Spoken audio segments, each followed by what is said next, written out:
Drugs విచారణలో నోటీసులు అందుకున్న ముమైత్ ఖాన్ నేడు సిట్ అధికారుల ముందు విచారణకు హాజరయ్యింది. ఉదయం 9:45 సమయానికి ఆమె సిట్ కార్యాలయానికి చేరుకుందిట. నటి చార్మి విచారణ సందర్భంగా చోటు చేసుకున్న పరిస్థితుల నేపథ్యంలో సిట్ కార్యాలయంలో కట్టుదిట్టమైన భద్రతా ఏర్పాట్లు చేయడంతో పాటు తోపులాట హడావుడి లేకుండా జాగ్రత్తలు తీసుకున్నారు.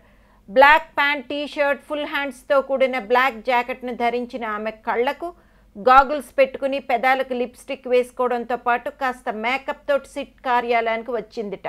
తన చేతుల్ని జాకెట్ జేబుల్లో పెట్టుకుని ఆమె వేగంగా నడుచుకుంటూ వెళ్ళిపోయిన ఆమె బాడీ లాంగ్వేజ్ చూసిన వారు ముమైత్ కాన్ఫిడెంట్గా ఉంది అనే కామెంట్స్ చేస్తున్నట్లు టాక్. ముమైత్ వెంట పలువురు మహిళా కానిస్టేబుల్ కూడా ఉన్నారట. అయితే ముమైత్ సిట్ కార్యాలయంలో గేటు దాటి పై అంతస్తుకు వెళ్లే సమయంలో ముమైత్తో పాటు పొడుగు వ్యక్తి ఒకరు ఆమె వెంట ఉండటం మీడియా కెమెరాల దృష్టిని ఆకర్షించింది. అయితే ఆ వ్యక్తి ఎవరు అన్న విషయంపై భిన్న కథనాలు ప్రచారంలోకి వచ్చాయి. ఇదిలా ఉండగా ఎన్టీఆర్ వ్యాఖ్యాతగా వ్యవహరిస్తున్న బిగ్ బాస్ షో నుంచి ముమైత్ ఖాన్ శాశ్వతంగా వైదొలిగినట్లు వార్తలు వస్తున్నాయి. దీంతో బిగ్ బాస్ హౌస్ నుంచి బయటకు వచ్చే సమయంలో ముమైత్కు సహచరులు కన్నీటితో వీడ్కోలు పలికారు అని ఒక మీడియా ఛానల్ ఆసక్తికర కథనాన్ని ప్రసారం చేసింది. అయితే ముమైత్ ఖాన్ షో నుంచి పర్మనెంట్గా తప్పుకోకపోవచ్చనే వాదన కూడా వినిపిస్తోంది.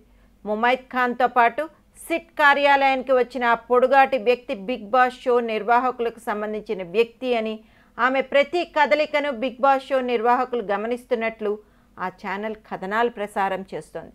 అంతేకాదు ఆమె తిరిగి పూణే వెళ్లేంత వరకు ఆమెకు ఫోన్ కూడా ఇవ్వట్లేదని తెలుస్తోంది. అయితే పూరి బ్యాచ్తో అతి సన్నిహితంగా ఉండే ముమైత్ దగ్గర నుండి కీలక సమాచారం రాబట్టేందుకు సిట్ అధికారులు పెద్ద హోంవర్క్ చేసినట్లు వార్తలు వస్తున్నాయిట.